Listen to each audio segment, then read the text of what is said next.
Well, that was dumb. That is the general consensus amongst the armchair diplomats around the internet and on the news about Ecuador's assault on the Mexican embassy. Ecuador sent their police to kick down the doors of the embassy in order to arrest a fugitive. They were after ex-president Glass. He'd already been convicted. He also is facing additional charges and basically was escaping his jail sentence by using the Mexican embassy to hide.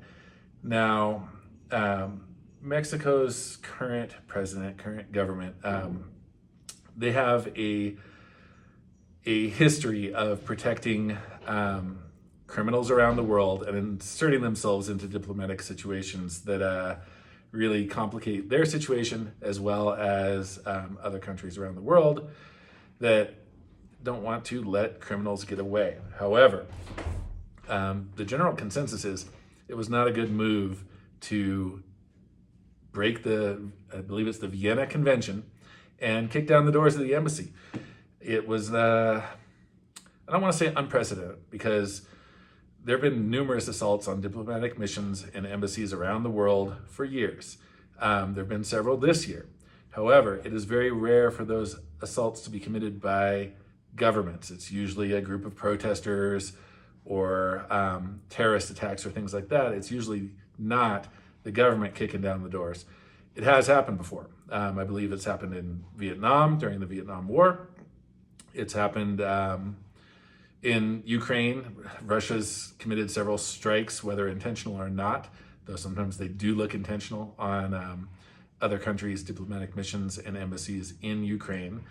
And it has happened, I believe, in Iran and in Peru and Venezuela. So there are a handful of places where it's happened, but it's not good company to be in. And diplomatically, internationally, it makes Ecuador's situation worse, not better. Yes, President Noboa wanted to get Vice President Glass back in custody and have him serve out his sentence and also face additional charges, and for good reason. Glass it's well documented. There were numerous charges. He was corrupt, and he was the vice president during the Correa administration. Correa is also a fugitive. He's hiding in Belgium. We're talking about a government that was corrupted not only by corporations and business deals, but also by the cartels.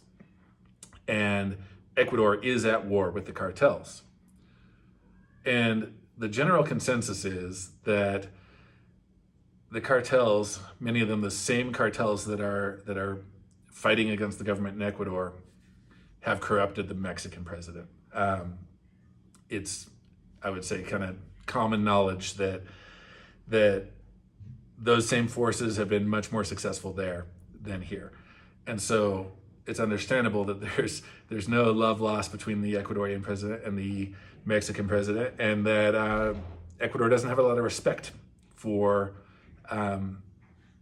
Mexico's position harboring a fugitive that is a important link between the Mexican cartels and the violence and the gangs and the war against the narco terrorists in Ecuador.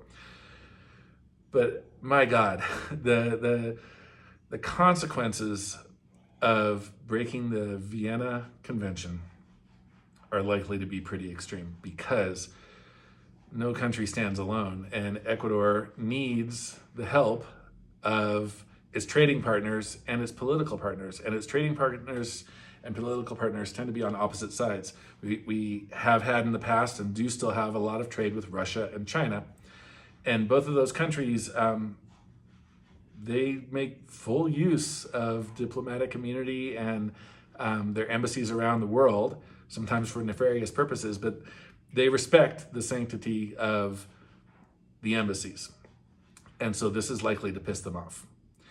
And Europe, the West, the United States, they also have a long history of showing extreme restraint and respect for the diplomatic missions and embassy locations and staff around the world.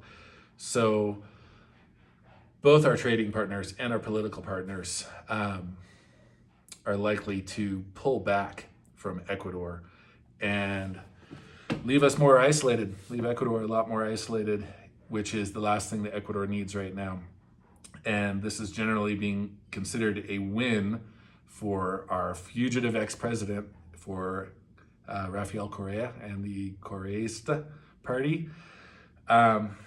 It gives them more power and a greater likelihood that their far leftist movement will win the next election and pull Ecuador back into the orbit of places like China, Russia, Venezuela, and Cuba, which the Ecuadorian people in the last couple of elections clearly demonstrated that their will was to try to pull away from that. But when they do that and the pendulum swings to the right, and the right blunders like this, the unfortunate consequence is it's likely to swing really far back to the left. And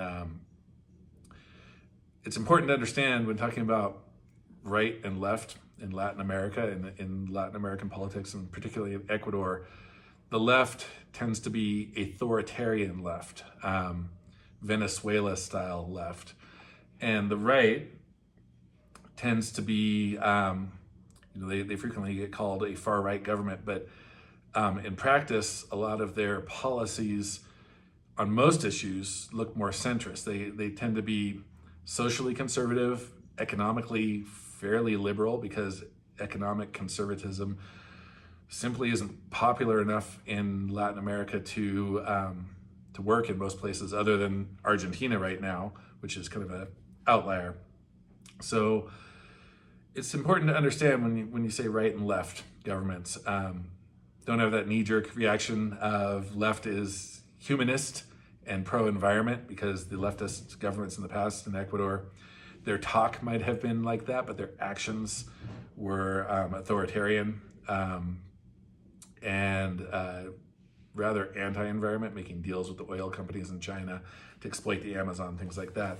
And the right tends to be economically, if nothing else, very centrist, which is, in my opinion, from my perspective, economically, what Ecuador needs right now is a centrist approach to try to get it back on track, and a kind of hardline approach, because the cartels we're dealing with right now, a hardline approach on crime, the cartels we're dealing with right now, there is no reasoning with them. They've been assassinating politicians. Anyone that doesn't agree with them, their life is in danger.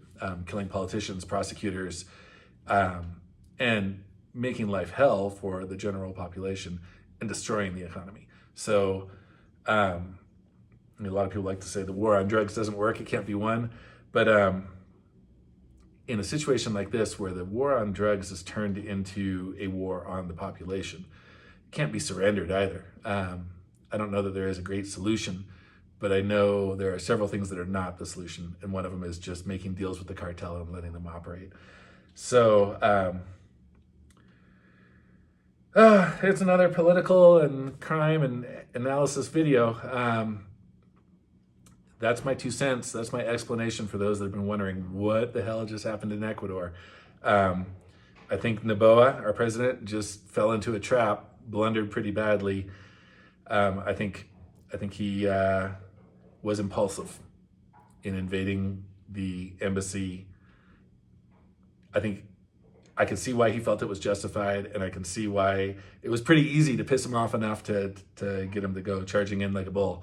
But I don't think he understood that the consequences are going to be pretty severe, and that it wasn't worth it.